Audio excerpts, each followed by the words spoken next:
Well, hello, my YouTube family, and once again, welcome to my cheesy little channel. This is actually going to be a recap video for Kate Webster out of the UK.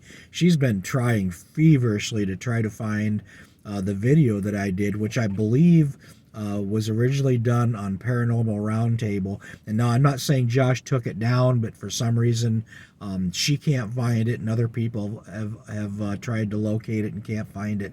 But it had to do with when I came out with the information about Walt and the information with the DNA on these particular hybrids, and I kind of just elaborate a little bit on the whole program itself. And Barton was there, of course, Josh, and I'm not sure if this other person was in studio or if they were on the other line because it's kind of a phone conference deal. But I think it was Lyle Blackburn.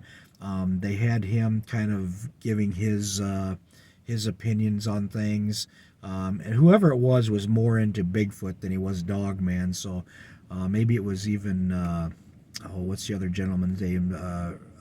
Nick Redfern. Does that sound right? But anyway, Bart didn't. When I asked him, he didn't really remember. So if any of you have seen that video or know where that video is located within the PTR realm, please let me know, and that way I can let Kate know about it. But she's really been busting her butt trying to find it and can't find it. So Kate, and anybody that wants to see Kate's original questioning, it's in the comment section of my last video, and it is quite long, so I went ahead and condensed it and kind of put things in my own words. So Kate, I don't want any want you to think that I'm trying to twist it or anything. So if anything does not sound correct, if it does not sound the way that you wanted to in the questioning, please let me know, and I will again reiterate on those particular questions. But I just kind of condensed everything down, and hopefully I'll get it right for you, okay? The reason you guys are seeing this particular video is because this is the 200 acres that I had purchased recently, and the field over in the distance that's a little bit lighter colored, which is a bean field, that is not my property. And the reason I'm here is because of deer hunters, okay?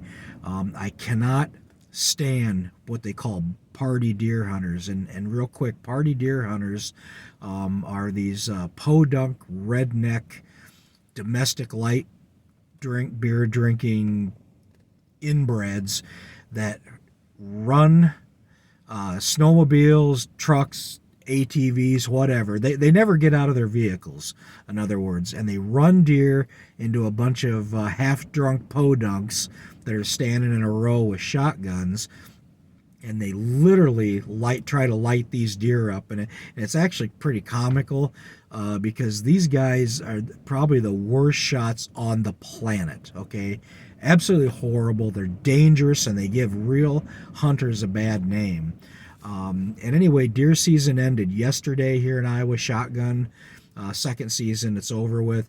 I had got a call real early this morning saying that the gentleman said that he had seen lights down in the if you look to the right, there's a big there's a pond back in there.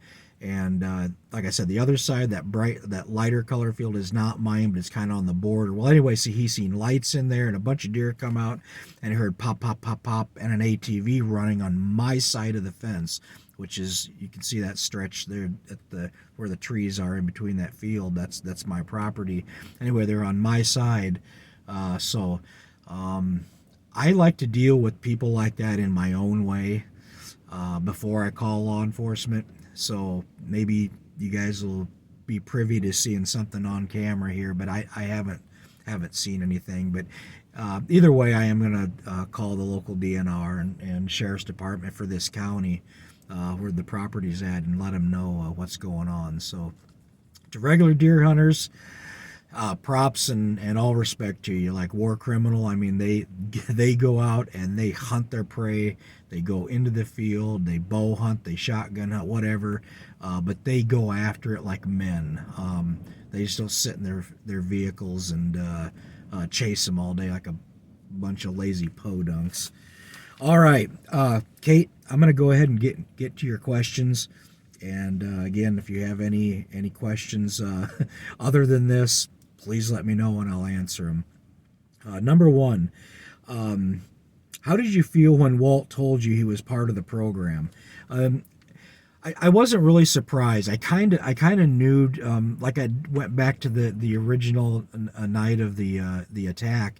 There was a presence about Walt, an aura, a literal aura about him, and I knew he was somebody special just by the way that people came to attention when he was around them, and even afterwards, the way people talked to him, just the way he held himself. There was just something about Walt that I knew was special. So when he did let me know, he thought I was old enough and would understand what the hell's going on, I was not really surprised. There was other things within the whole realm of things that did surprise me, but that did not. Number two, was Walt upset about the modifying that went on behind his back and what the scientist involved reprimanded? Very pissed, and yes, the two scientists that was doing this behind his back were reprimanded swiftly and forever. I'll just put it like that. They're no longer. So yes, very upset, and they were dealt with immediately.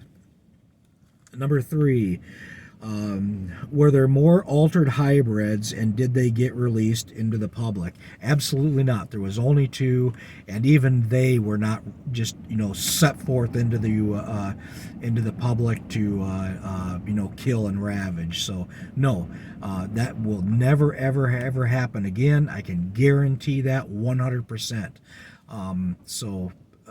People that are saying that there's a government-funded hybrids that are out in our national parks and stuff, and I've already went through this. I'm not going to do any, but absolute bullshit. It's just not happening. It's just not happening. Okay. Number four, have I been asked to come on board with the program? And I've mentioned this before. Yes, I have. Am I part of the program now? Not completely. I mean, I'm still in the loop in certain things, but you have to understand, before I can even put these videos out like this, I have to have permission. I have to run it by certain people before I can release it. And I have nothing. There's nothing wrong with that. I don't feel that they're watching over me in that way, monitoring me. But you can't let people just blab their mouth and like these idiots are supposedly Alphabet agency. They're still in the Alphabet agency, or former even, or I should say they call themselves X. Okay, but real people that served are former. They believe themselves to still be part of it. Are tracking these things, and they know exactly where they're at, and that bullshit, not happening. Okay. Number five. Let's see. Does my mother know the complete truth about the what happened and the program and so forth? Yes, she does. And a lot of, I've mentioned this before, one of the only reasons I have not showed my face to certain people or to the community in general, and what I mean by community is the inhumanoid community, absolutely no part of the cryptid community. Two different entities as far as I'm concerned, and you people obviously should know the difference between the two, but I'm not worried about anything happening to my family. Nothing. Absolutely nothing whatsoever. I have no fear for my family's safety from any government agencies or anything like that. But I haven't shown my face because of living relatives that I know that people within the cryptid community would try to take advantage of and possibly do something. So With that being said, that's the only reason I haven't shown my face, and I won't until they're passing. So, I just, and my mother's a big part of that. I'll just leave it at that. Number 6, how did Barton, Josh, and others deal with the new information, and do they accept it as the truth? Well, I know for a fact Barton and Martin Groves and literally hundreds of others, do believe what happened to me, the actual attack. As far as the information I've come out with, as far as the program, I don't know. I guess they haven't really elaborated with me. As far as Josh, he's hold no bones about saying he's always been on the fence, even about my even about me coming forward, which is fine. I mean, that's our nature, is to be skeptic. So I don't hold anything against him or anybody else, that even doesn't believe me.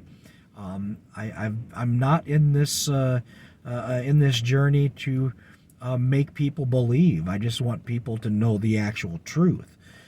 So as far as them believing the information about Walt and the program, I can't honestly tell you, Kate. I don't know. I don't know if they believe it or not, but I know the actual attack that I went through, yeah, as far as I know, 100% they do. Let's see. Was I ridiculed when I brought forward this new information?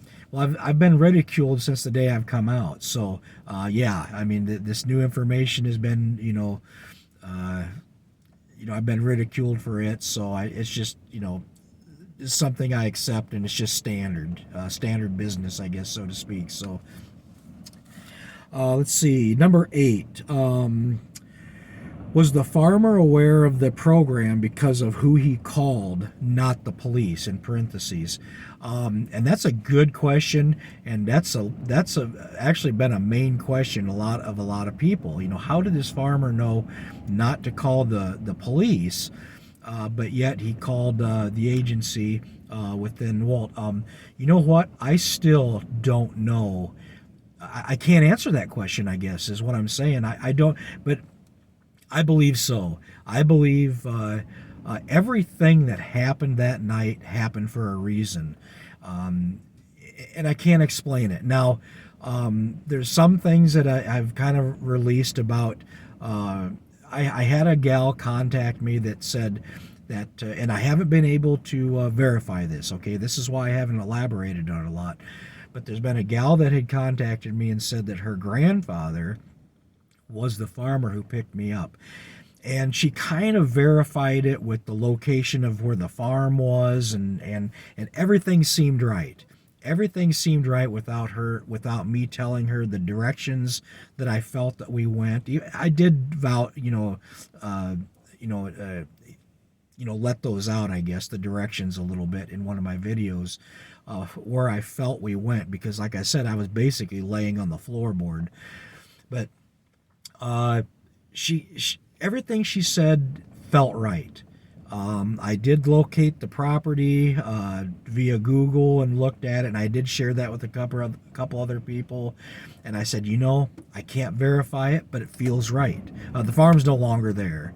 But the 90-degree corner that I'd went her, I mean, just there was a lot of things that added up, but I could not verify she was telling the truth. So, Kate, to answer that question, do I feel that the farmer that gave me the ride maybe had prior experience or something like that?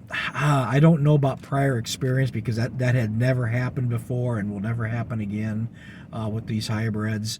But I feel that, yes, he probably was aware, or maybe knew somebody within the program. I don't know. I can't really answer that question truthfully. I'm sorry about that one. Let's see. Am I or was I ever mad at the government or mad at Walt for what happened? Well, the government, no. Because the government had absolutely nothing to do with what happened. like I said, the government is basically just the bank for these hybrid programs, and the taxpayers are the ones that are the funding it. So no, I have no reason to be mad at the government for anything, and mad at Walt? No, absolutely not. God no, never, never, never would I be mad at Walt for this. This wasn't his doings, and believe me, he rectified it in a he rectified it. We'll just say that. These people were dealt with very harshly and forever. So nope, not mad at the government or Walt.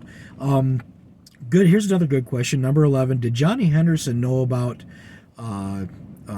this information before his passing? Yes, he did. I actually.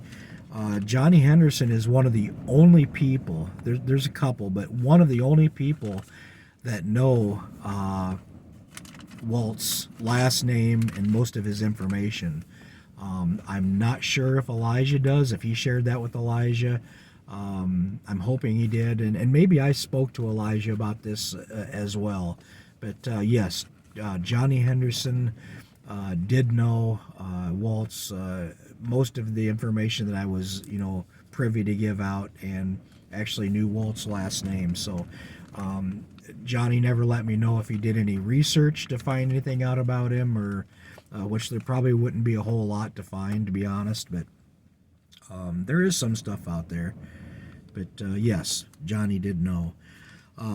Was there any news reports, radio, anything in the papers, anything like that? And I touched on this before. There's actually been people come forward, like with Sissy, and she's over from Mayfield, of course. And you guys, I think my video is still up on that. But yeah, when she very first came forward, she remembers hearing about just briefly on the radio something about some campers or something like that being attacked by something within the LBL. And if you remember Chuck, and he's obviously passed.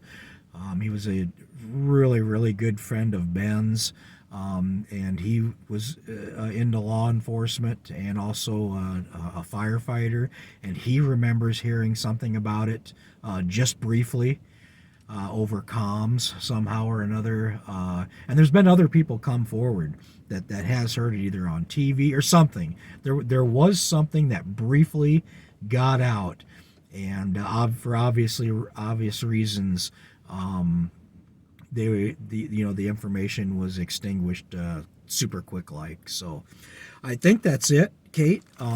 If there's anything else and I didn't answer them properly, or if you think I got things a little goofed up in order there, please let me know, and I'll do better next time. So that's it, people. I'm going to let you go and get back to your days, and I appreciate very much that you taking the time to listen to me, and all the new subscribers, thank you very much, and all the supporters I've had, again, thank you very much, and as always, God bless, Godspeed, and we'll talk at you later.